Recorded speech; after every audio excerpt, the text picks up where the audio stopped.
It's no secret that the Hazbin Hotel soundtrack is an absolute banger. From songs like Loser Baby to Hell's Greatest Dad, this soundtrack goes in so many different directions with all its songs that I go through an emotional roller coaster every time I listen to it. But I believe that there is one song that has not gotten the recognition that it deserves, and that song is You Didn't Know.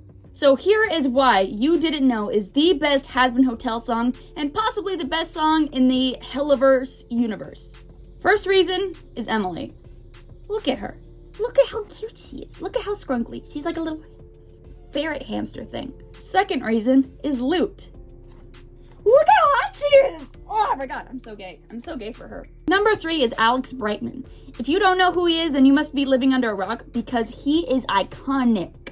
He is the voice of Adam, and he is a god among men. I love this man so much. Number 4 is Erica Henningsen, and I'm saying this because she is so nice. I met her in person, and she was like Charlie on steroids. Oh my god, this is so cool! Let's add it to the pile! Yes, yes. Oh, I love this one. It has the yellow in it. Oh my gosh, I love it.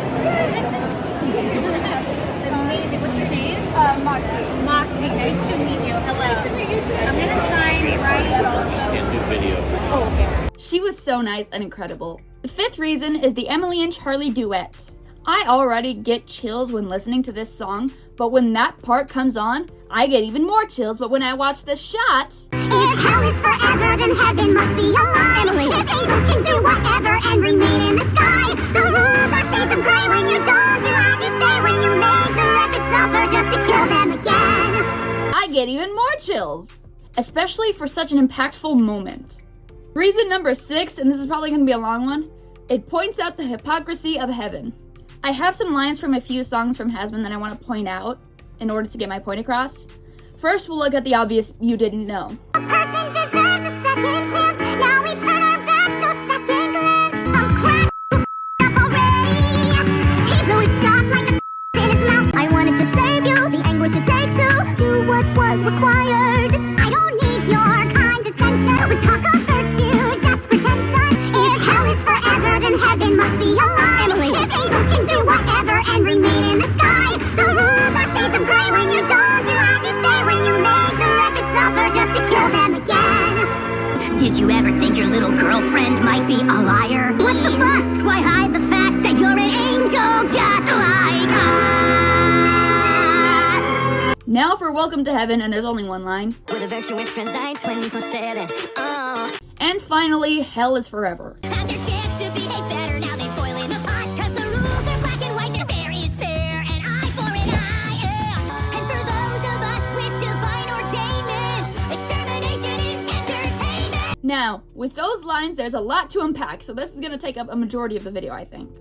And we're obviously going to start the analysis at You Didn't Know. God, I look like such a nerd with these glasses on explaining why this song is so, amazing. Now we turn our backs, no second glance. This lyric highlights that heaven seems to only help the people who already are good enough, and not the people who actually need help. The next few lines I want to look into in clumps. Crack whore who fucked up already, cocks in his mouth, and... It was already highlighted from the very beginning of the show that Adam and Lute were the villains. At least the main villains of this season. This point illustrates further that they're bad people because none of the other angels swear. And if for some reason you think, oh, cock isn't a swear word, oh, crack isn't a swear, here is the official video from Amazon Prime. Some crack up already. He blew his shot like a in his mouth. Sarah doesn't swear, Emily doesn't swear. Actually, those are the only angels we see. Well, I guess that point is invalid because St. Peter does swear, but that's not the point. His swearing was understandable. Meanwhile, Adam and Lute's was just kind of heat of the moment. The next line, I wanted to save you the anguish it takes to do what was required. Sarah views Emily as weaker than her because she's younger and more childlike, even though she's not a child. She even says it in one of the next lines. I'm not a child to protect. She views her opinion as invalid because she's not as heavily involved with the politics of heaven. I guess that's the right word. I don't know. Which also ties into the line of I don't need your condescension. Sarah subtly shows Emily that she's not as important by not telling her this critical piece of information that, people in hell are dying every year. Or I guess twice a year at this point. The next line is, was talk of virtue just pretension? I want to go into the definition of virtue. God, that's such a Charlie move. Webster's dictionary defines redemption as Virtue is defined as conformity to the standard of right. Basically, social peer pressure, but for good reasons instead of like smoking or drinking alcohol or, I don't know, murder. Well, I guess that doesn't really work in this scenario, but whatever. Like Lucifer said in Dad Beat Dad, heaven is very uptight and has strict rules and are not open-minded. To me, the term virtue seems to be very set in stone, as if nothing can change it, no matter what. A bit holier than thou, if you will. And we're actually going to get into the meaning of virtue later, but for now, this is all I'm going to say about it. Next is this whole verse. If hell is forever, then heaven must be a lie. Emily. If angels can do whatever and remain in the sky, the rules are shades of gray when you don't do as you say, when you make the wretched suffer just to kill them again. And again, we're going to break it down line by line. If hell is forever, then heaven must be a lie. At this point in time, angels had only fallen and demons have never risen. And there's only two that we know of, that being Vaggie and Lucifer. So there are very unique cases. And I'm not sure if this is 100% canon, but I found this heaven hierarchy according to the Vivziverse. Could be fan-made, could be real, I don't know, but for now we're gonna go with it. Exorcists are not very high on the totem. Even without it, there's a big difference between the Seraphim and the Exterminators. Exorcists cannot fall, until Vaggie. She tried to do the right thing by not, murdering people, and got punished. Therefore, she stayed in hell. Both Vaggie and Lucifer fell because of their disobedience to heaven's rules and trying to improve, so to say, but the higher-ups of heaven did not like that. And even though Vaggie and Lut were technically on the same level, Lut was higher up because she's Adam's right-hand man. And while they are angels, they aren't classified as angels, rather exorcists, which brings me to the next line. If angels can do whatever and remain in the sky. Seraphim was the one who signed off on the exterminations, yet she remained in the sky. And since there is now proof that sinners can be redeemed and go to heaven, i.e. Sir Pentious, she was wrong. And there has been a fan theory that Adam will fall, which I personally believe. He's sexist, homophobic, most likely transphobic, and I don't think that's anything the Bible really condones. Next line. The rules are shades of gray if you don't do as you say when you make the wretched suffer just to kill them again.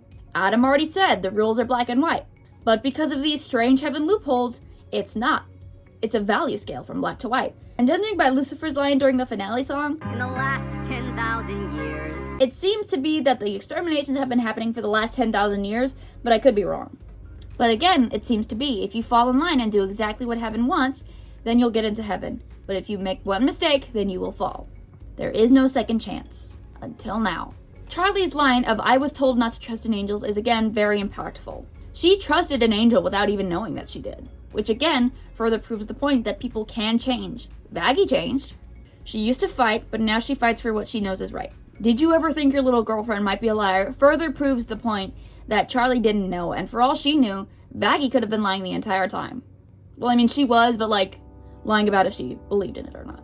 I mean, she obviously wasn't, but then, again, what's the fuss? Why hide the fact that you're an angel just like us? More chaggy stuff.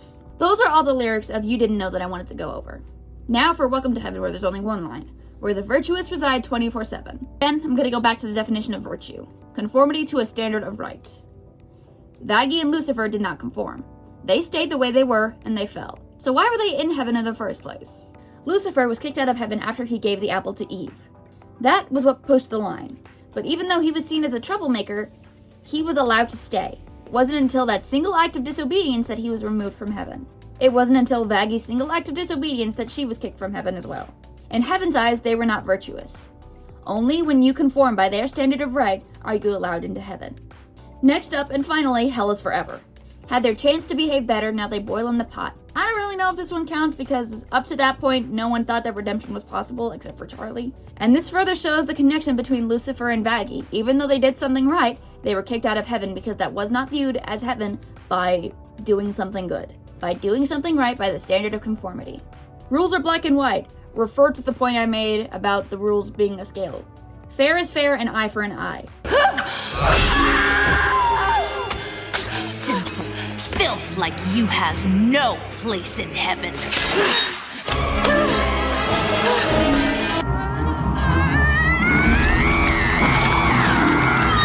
Yeah.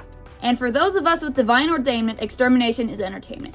Basically, the long of short of ordination is when you are accepted into a religious group, are given the permission to perform religious services. I'm assuming things like weddings or funerals. Adam definitely has that with him being in charge of the exterminations every year. He can control where they go first, and if they go to certain areas at all, I suppose. So extermination is very much entertainment for him. For people like Emily and Sarah, not so much. Though I do have my doubts because it seems that this is what Sarah wanted, even though she claims it was not. Okay, that was all about the heaven hypocrisy spiel. Back to my other reasons on why this song is amazing.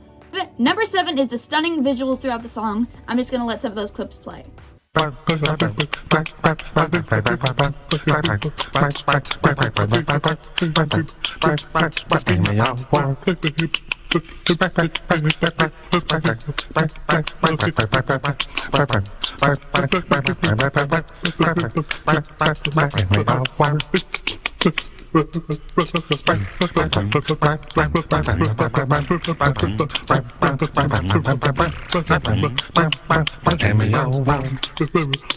8 is subtlety in language. We're gonna go to every song that Adam was in, which is only Hell is Forever and You Didn't Know. Him and Lute are the only angels to swear besides St. Peter, but theirs was more of because they could rather than a moment of pure shock.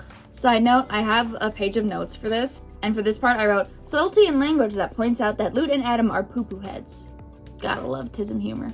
Number 9 is the Chaggy development. Also, this face is just hilarious and I can't take it seriously.